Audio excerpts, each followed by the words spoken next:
बिहार में पीएम और बीजेपी का सियासी समर। नमस्कार, मैं आपके साथ के राणा, एमवी नेटवर्क देख रहे हैं आप।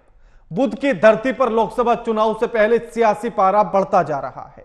प्रधानमंत्री नरेंद्र मोदी आज बिहार के जमुई में एक विशाल जनसभा को संबोधित किया और विपक्ष पर जमकर निशाना साधा।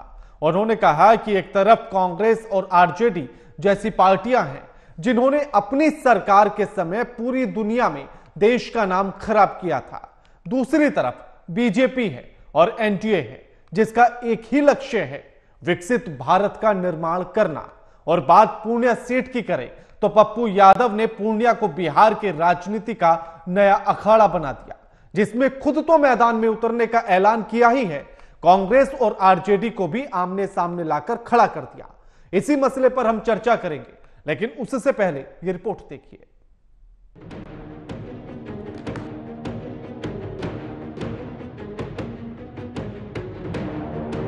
लोकसभा चुनाव 2024 को लेकर बिहार में राजनीतिक हलचल अपने उफान पर है। जब चुनाव से पहले मुख्यमंत्री नीतीश कुमार ने पाला बदला, उस वक्त से पाटलिपुत्र की धरती पर सियासी भूचाल आ गया। उनकी पार्टी जेडीयू एक बार फिर से बीजेपी के साथ मिलकर सरकार चला रही है। बिहार में इंडिया गठबंधन की अगुवाई तेजस्वी यादव करते दिख रहे हैं। बिहार में लोकसभा की 40 सीटें हैं। 2024 के लोकसभा चुनाव में एनडीए ने 39 सीटें जीती थी। प्रधानमंत्री नरेंद्र मोदी गुरुवार को बिहार के जमुई में एक विशाल जनसभा को संबोधित करने पहुंचे। इस दौरान मंच पर बिहार के मुख्यमंत्री एवं जदयू के नेता नीतीश कुमार, राष्ट्रीय लोक मोर्चा के प्रमुख उपेंद्र कुशवाहा, रामविलास के प्रमुख चिराग पासवान सहित कई नेता उपस्थित रहे। इस दौरान पीएम मोदी ने विपक्ष पर जमकर निशाना साधा। उन्होंने कहा कि ये चुनाव विकसित बिहार के सपने को पूरा करने का चुनाव है।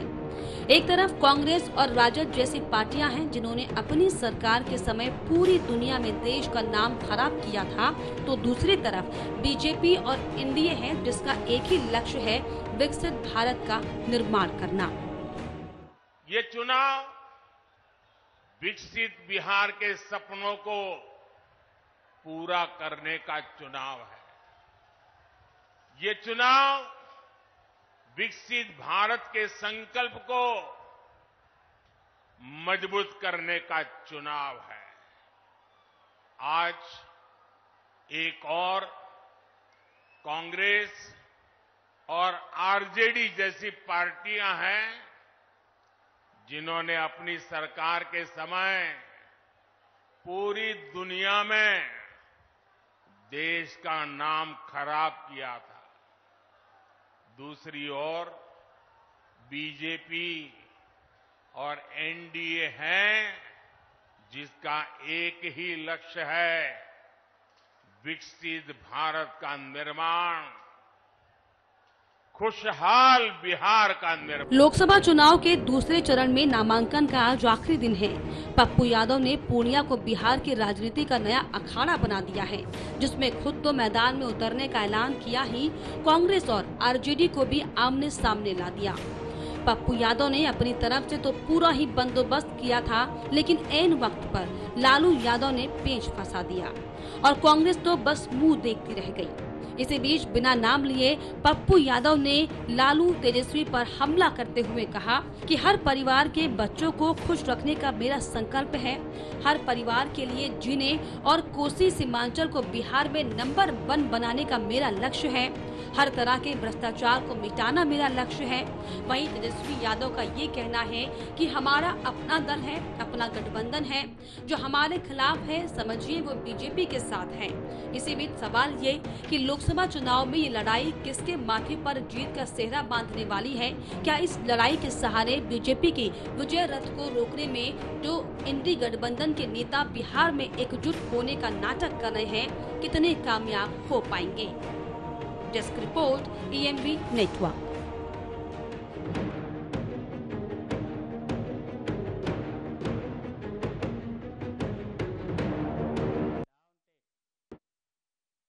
जुड़े हैं, अब उनसे आपका परिचय करा देते हैं। हमारे साथ मधु मंजरी जुड़ गई हैं, प्रवक्ता हैं आरजेडी की। संजीव तरंज हमारे साथ जुड़ गए हैं, नेता हैं कांग्रेस के। और राकेश पौदार हमारे साथ जुड़ गए हैं, प्रवक्ता हैं बीजेपी के। आप तीनों का स्वागत है एमवी नेटवर्क पर। मधु जी, लगातार ये सवाल उठ रहा था जब हम पहले डिबेट कर रहे थे और ये कहा जा रहा था कि लालू प्रसाद यादव ने जिसको कैंडिडेट बनाया वही चुनाव लड़ेंगे, पप्पू यादव नहीं आएंगे और किसी ना किसी तरह से हम गठबंधन में हैं तो उनको मना लेंगे। तो इस बार मना नहीं पाए।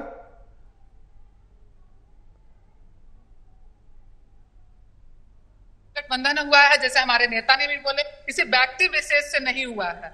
हमारा गठबंधन जो है पार्टी से हुआ है। पार्टी जो निर्णय करेगी उसी हिसाब से काम होगा। जिसको पार्टी लड़ाना चाहेगी, और जो पप्पू यादव जी हैं, बड़े नेता हैं, वो मधु जी अगर लालू प्रसाद यादव एक बात कहें, मधु जी अगर लालू प्रसाद यादव एक बात कहें और तेजस्वी यादव दूसरी बात कहने लगे तो क्या इसका तर्क यही दिया जाएगा कि हमने तो बात लालू प्रसाद यादव से की थी, तेजस्वी यादव को हम जानते ही नहीं कौन है। तो आप भी ऐसी बात कर रही हैं कि हम तो कांग्रेस को जानते, पप्पू यादव को नहीं जानते। पप्पू यादव क्या कह रहे हैं? नहीं, देखिए, किसी भी गठबंधन में जब गठबंधन होता है किसी भी पार्टी से, तो पार्टी से गठबंधन होता है। अब वो पार्टी डिपेंड करता है कि किसे लड़ाएगी, कहां से लड़ाएगी, वो पार्टी पे निर्भर करता है। तो ये ऐसा अगर बोलते हैं कि आदरणीय लालू प्रसाद यादव जी या आदरणीय तेजस्वी प्रसाद यादव जी ने ऐसा बोला है, तो ये सरासर गलत है। वो इस पार्टी में नहीं है, वो जिस पार्टी में है उस पार्टी के लेकिन जो गठबंधन वाली पार्टी है वो भी तो कुछ नहीं कह रही है ना पप्पू यादव के लड़ने पर जी। कांग्रेस पार्टी भी तो कोई बयान नहीं दे रही है। तो ये देखिए, कांग्रेस पार्टी का हमारे जो अलायंस है, कांग्रेस पार्टी है, कांग्रेस पार्टी का नाम की बात है ये। इसमें आदरणीय लालू प्रसाद यादव जी या आदरणीय तेजस्वी प्रसाद यादव जी कहां से आते हैं? नहीं, मैं तो इसलिए पहले ही क्लियर किया कि आपकी पार्टी के प्रवक्ता जो मेरे साथ पहले डिबेट में जुड़े थे, उनका भी ये कहना था कि हम मना लेंगे उनको, इसीलिए मैंने ये सवाल आपसे किया। मैं वही बात मैं बोल रही हूँ कि कांग्रेस पार्टी की जब बात है तो कांग्रेस पार्टी जो उनको, वो कांग्रेस पार्टी मनाएगी ना। आरजेडी में वो नहीं ना बिलोंग किए हैं, आरजेडी में वो तो है। क्या आरजेडी ने कांग्रेस से बात नहीं की कि आपका नेता ऐसा क्यों कर रहा है? देखिए, लगातार देखिए, ये लोकतंत्र है। लोकतंत्र में हर किसी को आजादी है, वो कहां से इलेक्शन लड़ेगा, वो निर्दलीय लड़ेगा या किसी पार्टी से लड़ेगा। अगर कोई पार्टी टिकट नहीं देती है या उस तरह का समीकरण नहीं बना है तो वो आजाद है, को जहां से मर्जी लड़ सकते हैं। ये लोकतंत्र में किसी को भी बोलने की आजादी, किसी को लड़ने की आजादी है। इसमें ये नहीं है कि उनको उनकी मर्जी है, वो आजाद है। और जहां बात रही मधु जी मुझे नहीं पता कि बिहार में क्या पढ़ाया जाता है, लेकिन यूपी में 9th क्लास में एक चैप्टर है इंग्लिश में, रूल ऑफ द रोड, और उसमें यह बताया जाता है कि लोकतंत्र या आजादी का मतलब क्या है। आजादी वहीं तक है जब आपकी छड़ी घुमाते हुए किसी दूसरे की नाक से ना टकराए। तो अगर आपका आपस में गठबंधन हुआ है और आप ही के गठबंधन की पार्टी का दूसरा नेता खड़ा हो जाए आपके खिलाफ और तेजस्वी यादव बयान दे कि जो हमारे साथ नहीं वो बीजेपी के साथ है, तो फिर तो सवाल पूछा जाएगा ना। फिर इसमें लोकतंत्र की परिभाषा समझाने की क्या जरूरत है? ये तो लोकतंत्र का मतलब नहीं होना चाहिए। गठबंधन के नियम भी आपके कुछ होंगे।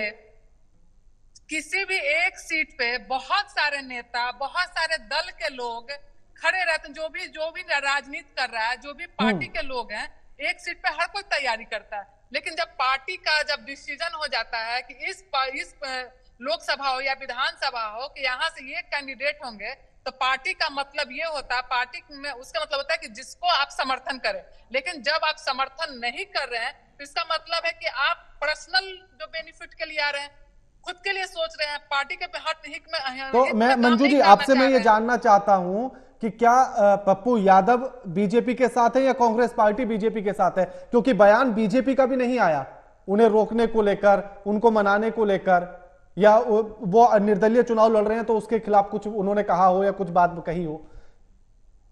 देखिए, अगर जब कोई भी ठान लिया है या संकल्प ले लिया है कि हमें इसी लोकसभा से लड़ना है, तो कोई भी पार्टी हो या कांग्रेस हो या आरजेडी हो, कोई भी पार्टी हो, वो पार्टी आपको बोल सकता है, मना कर सकता है, अगली बार देखा जाएगा, कुछ और भी हो सकता है। नहीं, मेरा बड़ा सीधा सा सवाल है मंजू जी, मेरा बड़ा सीधा सा सवाल है कि तेजस्वी यादव ने जो बयान दिया कि जो हमारे साथ नहीं वो बीजेपी के साथ है, तो पप्पू यादव बीजेपी के साथ है या पूरी कांग्रेस पार्टी? मैं ये जानना चाहता हूं। नहीं, कांग्रेस पार्टी का तो सवाल ही नहीं उठता है। कभी भी कांग्रेस पार्टी बीजेपी के साथ जा ही नहीं सकता है, सवाल ही नहीं उठता है। ये तो मतलब सोचने से भी बाहर ऊपर नहीं, लेकिन पप्पू यादव को लेकर कांग्रेस पार्टी का भी अभी तक स्टैंड क्लियर नहीं हुआ कि वो पप्पू यादव के साथ है या नहीं है। अगर इंडिया गठबंधन को वो सीट गया है और कोई भी कैंडिडेट अगर वो निर्दलीय लड़ रहा है, या लड़ना चाह रहा है या बोल रहा है, धमकी दे रहा है, तो इसका मतलब है कि आप ओपोजिशन के साथ खड़े हैं, ठीक या है, तो उसको कहीं ना कहीं ठीक है, फायदा ठीक है, उठाने ठीक का है कोशिश संजीव करने जी, का, उनको देने का काम कर रहे हैं। ठीक है संजीव जी, लगातार आपके प्रवक्ता भी ये कहते रहे कि पप्पू यादव को हम मना लेंगे, हमारा गठबंधन है आरजेडी के साथ, तो हम आपस में बात कर लेंगे क्या करना है और पप्पू यादव को हम बैठा लेंगे या उन्हें कहीं और से चुनाव लड़वाएंगे, लेकिन ऐसा हुआ नहीं। लगातार आपके प्रवक्ता ये भी कहते रहे कि पप्पू यादव का बताइए ना कब कहा उन्होंने ऐसा कि वो अकेले चुनाव लड़ेंगे या निर्दलीय चुनाव लड़ेंगे या वो पूर्णिया से ही चुनाव लड़ेंगे। आज तो सबूत सबके सामने है। के राणा जी, मैं आपको पहले बता दूं कि जैसा आपने पहले मधु मंजरी जी जब अपना वक्तव्य रख रही थी, तो उस समय जैसा आपने कहा कि कांग्रेस पार्टी ने अपना स्टैंड क्लियर नहीं करा, तो कांग्रेस पार्टी ने अपना स्टैंड पहले भी क्लियर करा था कि इंडिया गठबंधन के तहत जो सीट जिसको एलोकेट हुई है उसको ही समर्थन किया जाएगा। तो अगर पूर्णिया की सीट आरजेडी के पक्ष में आई है तो उनको ही पूरा का पूरा समर्थन दिया जाएगा। पप्पू यादव जी जो है वो इंडिपेंडेंट लड़ रहे हैं, अगर पार्टी को लगेगा तो उनके खिलाफ कोई कार्रवाई करनी है तो पार्टी उनके खिलाफ कार्रवाई करेगी, बट कांग्रेस का जो स्टैंड है वो तो आरजेडी कब के करेगी? साथ अभी है। तक तो की नहीं लड़ा, अभी तक तो कोई कार्रवाई हुई नहीं पार्टी की तरफ से, देखिए, और वो कह रहे हैं कि पार्टी मेरे ने साथ पार्टी प्रियंका गांधी और सोनिया गांधी का आशीर्वाद है। देखिए, वो चाहे कुछ भी कहते रहें, अगर ऐसा ही अगर आशीर्वाद होता, क्योंकि पहले काफी कोशिश की गई थी कि पूर्णिया की सीट के लिए किसी तरीके से समझौता कर लिया जाए, बट अगर अब समझौता नहीं हो पाया है तो पार्टी जो है वो इंडिया अलायंस के साथ है, और अगर आरजेडी को वो सीट मिली है तो आरजेडी के कैंडिडेट को ही सपोर्ट किया जाएगा। ये बिहार कांग्रेस ने प्रेस कॉन्फ्रेंस करके पहले ही क्लियर कर दिया। अगर आप देखें तो 1-2 घंटे पहले ये प्रेस कॉन्फ्रेंस करके क्लियर कर दिया गया है कि आज हम जो है वो गठबंधन के साथ है और गठबंधन को जो सीट मिली है उन्हीं के कैंडिडेट को सपोर्ट किया जाए। तो क्या पप्पू यादव पर कार्रवाई होगी? देखिए, आने वाले समय के अंदर अगर पार्टी हाईकमान को लगेगा कि कार्रवाई करने की जरूरत है तो कार्रवाई भी किया जाएगी। अच्छा, ये जरूरत कैसे महसूस होगी? देखिए, वो जरूरत जो है वो डिसिप्लिनरी कमेटी देखेगी। जब डिसिप्लिनरी कमेटी के सामने ये मुद्दा आएगा वो देखेगी कि अगर आप कार्रवाई संजीव करने की जी, जरूरत एक है, तरफ तो आपने कार्रवाई अभी भी कहा कि प्रेस कॉन्फ्रेंस करके कांग्रेस ने ये कह दिया कि हम आरजेडी के साथ हैं, लेकिन आप ही की पार्टी के एक बड़े नेता ये कह रहे हैं कि मैं चुनाव लड़ रहा हूं तो मेरे साथ सोनिया गांधी और प्रियंका गांधी का आशीर्वाद है, मैं राहुल गांधी का संकल्प लेकर चल रहा हूं। यानी कि वो पूरा बीजेपी का, सोनिया गांधी का, प्रियंका गांधी का, राहुल के नाम को इस्तेमाल कर रहे हैं। फिर कैसे कांग्रेस किसके साथ ये डिसाइड कैसे होगा? यादव जी चाहते थे कि वो पूर्णिया से पहले भी कई बार चुनाव लड़ चुके हैं, तो वो चाहते थे कि पूर्णिया से वो दोबारा चुनाव लड़े, बट जैसे ही गठबंधन के तहत सीटें तय हुई, अगर वो सीट जो है वो आरजेडी के पास गई तो कांग्रेस पार्टी ने इसका पूरे तरीके से सम्मान किया, वार्तालाप करने की कोशिश करी। अगर वार्तालाप से कोई हल नहीं निकला तो इसका मतलब ये नहीं है कि आरजेडी को हमारा समर्थन नहीं है, या हमारा कैंडिडेट अगर इंडिपेंडेंट उतर जाएगा तो हमारा जो सपोर्ट है वो अपने कैंडिडेट को रहेगा। हमारा समर्थन जो है, जो गठबंधन के तहत जो सीटें शामिल की गई हैं, जो जिस सीट पे जो नुमाइंदा उतारा जाएगा उसी को समर्थन रहेगा। तो संजीव जी, ये तो फिर पार्टी के विरुद्ध काम हुआ ना पप्पू यादव का, क्योंकि पार्टी कह रही है कि मैं आरजेडी को लड़वाना है और पप्पू यादव कह रहे नहीं मैं लड़ूंगा आपके नाम पर, तो ये तो पार्टी के खिलाफ और गठबंधन के खिलाफ काम हुआ पप्पू यादव का। के राणा जी, तभी मैंने आपको बोला कि अगर पार्टी की अनुशासन समिति को लगता होगा कि उनके खिलाफ कोई कार्रवाई करनी चाहिए तो कार्रवाई भी की जाएगी। भारतीय जनता पार्टी की तरह नहीं कि हम सोते रहेंगे और कुछ भी नहीं करेंगे। तो वही तो कार्रवाई कब होगी? काम तो शुरू करनी होगी तो कार्रवाई भी की जाएगी। हाँ, वो मैं यही तो जानना चाह रहा हूं ना आपसे कि ये कैसे पता लगेगा या आपके क्या पैरामीटर होंगे कि हाँ इस पॉइंट तक अगर चीजें आ जाएंगी तो हम मानेंगे कि ये पार्टी के खिलाफ काम हो रहा है, तब हम कार्रवाई करेंगे। मैं ये जानना चाह रहा हूँ। डिसिप्लिनरी कमेटी, देखिए, जब भी कभी डिसिप्लिनरी कमेटी होती है वो एक शो कॉज नोटिस देती है कि आपने पार्टी के विरुद्ध जाकर के, अगर पार्टी में अगर ये चीजें डिसाइड हुई थी तो आप अगेंस्ट में जाकर के आपने ये काम क्यों किया, शो कॉज नोटिस का जवाब आता है। अगर पार्टी उनकी बातों तो क्या ये नोटिस पप्पू यादव को दिया गया अभी तक?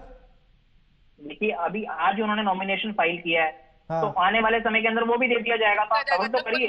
आप चाहते हैं कि चुटकियों में सारा काम हो जाए, तो चुटकियों में तो सारा काम नहीं होने वाला, कुछ समय का तो आपको भी इंतजार करना पड़ेगा। ठीक है, बिहार कांग्रेस ने ठीक है, राकेश जी, ठीक है, सीट गई है तो आरजेडी के कैंडिडेट का ही समर्थन किया जाएगा। ठीक है राकेश जी, आज प्रधानमंत्री नरेंद्र मोदी बिहार में रहे और उन्होंने कहा कि भ्रष्टाचारियों पर किसी भी कीमत पर उनको बख्शा नहीं जाएगा और हर हाल पर उन पर नकेल कसी जाएगी, जो भ्रष्टाचार करेगा उसको जेल होगी। ये किस संदर्भ में था?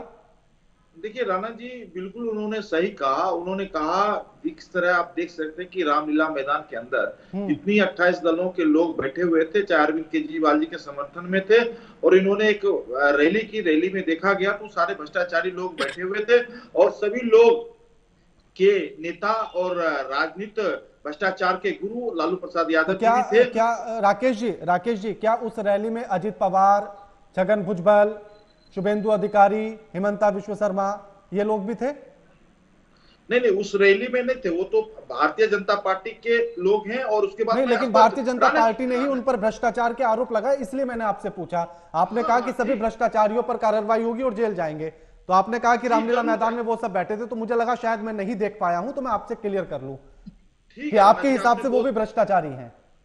देखिए राणा जी, गृह मंत्री जी ने स्पष्ट रूप से कहा, चाहे वो अजित पवार हो, चाहे नारायण राणे हो, चाहे हेमंत विश्व शर्मा हो, सभी के ईडी का मामला चल रहा है। कोई जमानत पे है, किसी का फाइल बंद नहीं हुआ, जमानत पे है। और जरूरत पड़ेगी अगर वो पाए जाएंगे दोषी, तो कोई भी भ्रष्टाचारी हो, चाहे भारतीय जनता पार्टी के अंदर हो, गृह मंत्री बोल रहे हैं ना बार बार, तो कोई भी भ्रष्टाचारी हो, चाहे हमारे दल का हो, चाहे बाहर का दल को, उसको जेल जाना ही पड़ेगा राणा जी। लेकिन छगन भुजबल की तो फाइल ही खोई गई। देखिए, मैंने आपसे बोला, चाहे वो छगन भुजबल जी हो, चाहे नारायण राणे जी हो, चाहे हेमंत विश्व शर्मा हो, चाहे अजित पवार हो, किसी की फाइल बंद नहीं हुई, सबकी फाइल खुली है, सब पर कोर्ट का मामला चल रहा है, ईडी का मामला चल रहा है, ठीक है। कोर्ट में ही तो ईडी ने कहा है कि उनसे फाइल खोई गई, हम केस वापस लेते हैं। नहीं राणा जी, आप जो पूछ रहे हैं, मैं स्पष्ट रूप से कहना चाहता हूं कि कोई भी भ्रष्टाचारी हो, चाहे भारतीय जनता पार्टी के अंदर में हो, चाहे बाहर में हो, कोई भ्रष्टाचार नहीं बचेगा। ठीक है राकेश जी, एक और पॉइंट क्लियर कर दीजिए मेरा, एक और पॉइंट क्लियर कर दीजिए कि शुभेंदु अधिकारी पर कार्रवाई कहां तक हुई, क्योंकि तमाम आरोप आपने उन पर गिराए थे भ्रष्टाचार के, चुनाव तक उनके भ्रष्टाचार के नाम पर आपने पश्चिम बंगाल में लड़ा था, तो उनकी फाइल कहां तक पहुंची और ईडी ने उनसे कितनी बार अब पूछताछ कर ली उस भ्रष्टाचार के मामले में? देखिए, मैं स्पष्ट रूप से कहना चाहता हूं कि ईडी का मामला, ईडी कितनी बार बुलाया, उनका फाइल तैयार हो रहा है कि बंद हो रहा है कि खोलने की तैयारी चल रही है, वो तो ईडी के प्रवक्ता जो होंगे, उनके जो अधिकृत होंगे वही। अच्छा, इसमें राकेश जी मैं बड़ा कंफ्यूज हो जाता हूं आपकी बातों से ना। एक तरफ प्रधानमंत्री कहते हैं कि भ्रष्टाचार जो भी करेगा वो बख्शा नहीं जाएगा, हर हाल में हमारी सरकार उसको जेल कराएगी। दूसरी तरफ जब मैं आपसे आपके नेताओं के बारे में पूछता हूं तो आप कहते हैं कि वो ईडी का मामला ईडी समझे। अगर ईडी को ही समझना है तो फिर आपकी सरकार क्या करेगी? और अगर आपकी सरकार कर रही है तो उनके खिलाफ ईडी कैसे हो जाती है? वहां भी तो आप प्रेशर बना सकते हैं ना, वहां भी तो आप कह सकते हैं, वहां भी तो आप पूछ सकते हैं ईडी से कि भैया इनकी फाइल का क्या हुआ। देखिए, गृह मंत्री जी ने स्पष्ट रूप से बोला कि चाहे कोई भी व्यक्ति हो, चाहे भारतीय जनता पार्टी के अंदर हो, नहीं कहां पे तो मैं जा ही नहीं रहा, कहां पे तो मैंने सवाल पूछा आपसे। मुझे इतना बता दीजिए कि इनकी फाइल कहां तक पहुंची, हेमंत बिश्वा की फाइल कहां पहुंची, शुभेंदु अधिकारी की फाइल कहां तक पहुंची, अजित पवार, छगन भुजबल, नारायण, तमाम नाम हैं, इनकी फाइल कहां तक पहुंची? देखिए, फाइल की बात आपने पूछा, मैंने स्पष्ट रूप से कहा कि सबकी फाइलें खुली हुई है, कोई भी व्यक्ति बख्शे नहीं जाएंगे। अगर वो पाए जाएंगे तब, चाहे वो भारतीय जनता पार्टी का हो, चाहे कांग्रेस का हो, चाहे देश के अंदर कोई भी व्यक्ति हो, किसी की फाइल बंद नहीं हुई, चाहे हमारे पार्टी में आने के बाद ऐसा नहीं कि उसकी फाइलें बंद होगी, उसकी फाइल भी खुली है और कोई भी जमानत पे चल रहे हैं, कोई किसी का क्या कहते हैं सरकारी गवाह है, तो ऐसी बात नहीं। और बाकी रहा ईडी का जो मामला कर रहा है, तो ये कैसी भ्रष्टाचार के खिलाफ लड़ाई है कि जिसको हम कहें कि तुम चोर हो, उसी को हम कहें कि आ जाओ हमारे साथ आकर बैठो, देखेंगे जब कार्रवाई होगी तो जेल चले जाना। उसको आप अपने साथ बैठा रहे हैं, फिर आप कहेंगे कि आप ही जेल चले जाना थोड़े दिन बाद, तो ऐसा कहां होता है? देखिए राणा जी, मैं स्पष्ट रूप से कहना चाहता हूं कि ये जो लोकतंत्र है, लोकतंत्र के हिसाब से चाहे हेमंत विश्व शर्मा जीत के आए, अगर वो दोषी पाए जाएंगे या नारायण राणे दोषी पाए जाएंगे, चाहे सुधांशु बंगाल वाले के जो आपने नाम लिया, शुभेंदु अधिकारी, कोई भी व्यक्ति नहीं बख्शे जाएंगे राणा जी। मैं स्पष्ट रूप से आपके चैनल पे कह रहा हूं, चाहे हमारे यहाँ हो, चाहे कहीं भी हो, अगर पाए जाएंगे तो दोषी पाए जाएंगे तो जेल जाने का भी काम करेंगे, और उसके बाद उसके पास आरोप अगर सिद्ध होता है तो उनको बख्शा भी नहीं जाएगा। अगर पूर्णिया से अब निर्दलीय तौर पर पप्पू यादव चुनावी मैदान में है तो बीजेपी को फायदा मिलेगा? तेजस्वी यादव तो कह रहे हैं जो हमारे साथ नहीं है वो बीजेपी के साथ है। देखिए, तेजस्वी जी को सोचना चाहिए, और पप्पू यादव जी के साथ नाजायज हुआ है। अगर एक नागरिक होने के नाते मैं बता रहा हूं, उनके साथ नाजायज हुआ है। अगर उनको पता था अगर टिकट नहीं देना तो बेचारे का सीट पार्टी अपने में विलय कांग्रेस को नहीं करवाना चाहिए। एक दिन कांग्रेस में विलय कराते हैं, चौथे दिन ही उनको टिकट नहीं दिया जाता है। हो सकता था आज, और ऐसी बात नहीं है, बिहार के अंदर देखिए औरंगाबाद की लड़ाई चल रहा था, कटिहार को इन्होंने सुलझाया, तारिक अनवर जी को दिया था, लेकिन कल तक इन्होंने नहीं दिया। सासाराम में भी इनकी लड़ाई चल रही है, महाराजगंज में इनकी लड़ाई चल रही है। कांग्रेस व राष्ट्रीय जनता दल का, लेकिन राष्ट्रीय जनता दल ने तुरंत 5-6 सीटों में शुरुआत में ही गठबंधन में बातचीत हुई नहीं, इन्होंने अपने पुत्री को देने का काम किया, रोहिणी आचार्य जी को टिकट दे दिया, सासाराम से क्या कहते हैं इनका पाटलिपुत्रा से अपनी मिश्रा जी को इन्होंने दे दिया, जहानाबाद इन्होंने सीट दे दिया, उसके बाद औरंगाबाद इन्होंने पहले ही बांट चुके थे। कांग्रेस से इनका तालमेल नहीं है, लोग सिर्फ अपने कुर्सी के लिए राजनीति कर रहे हैं, अपने स्वार्थ के लिए राजनीति कर रहे हैं, इनका कोई विकास से लेना देना नहीं है। ठीक है मधु जी, पप्पू यादव ने अभी भी ये कहा है कि वो लालू प्रसाद यादव से ये विनम्र निवेदन करते हैं कि अगर अभी भी संभव हो तो उस सीट को कांग्रेस के खाते में दे दिया जाए, तो क्या विचार होगा? क्योंकि अभी नाम वापसी में तो समय है ही। मधु जी देखिए, जहां बात आती है किसी भी सीट के लिए, तो आप बताइए कि कितने बीजेपी के सिटिंग कैंडिडेट, जेडीयू के सिटिंग कैंडिडेट का टिकट कट करके किसी और को दिया गया। तो इसमें कोई बात ही नहीं है कि उनसे आग्रह किया जाएगा, वो तो सिटिंग भी नहीं है, हमारी पार्टी के एमपी भी नहीं है या कुछ भी है। तो जिस तरह का बीजेपी हो या अन्य पार्टी है, जो अभी जो एनडीए के गठबंधन में जितनी पार्टियां हैं, उसमें देखिएगा कि अलग अलग मतलब बहुत सारे लोगों का टिकट गया और टिकट कट करके किसी नए उम्मीदवार को लाया गया है। लालू प्रसाद यादव पर ये आरोप लग रहा है, लालू प्रसाद यादव पर यह आरोप लग रहा है कि पप्पू यादव को उन्होंने दरकिनार इसलिए किया क्योंकि उन्हें इस बात का डर था कि कहीं तेजस्वी यादव से बड़ा नाम पप्पू यादव ना हो जाए पूर्णिया से चुनाव लड़ने के बाद कांग्रेस के टिकट पर, और इसीलिए बेगूसराय की सीट भी कन्हैया कुमार के लिए नहीं छोड़ी गई क्योंकि उन्हें डर था कि तेजस्वी यादव से बड़ा नाम हो सकते हैं ये दोनों।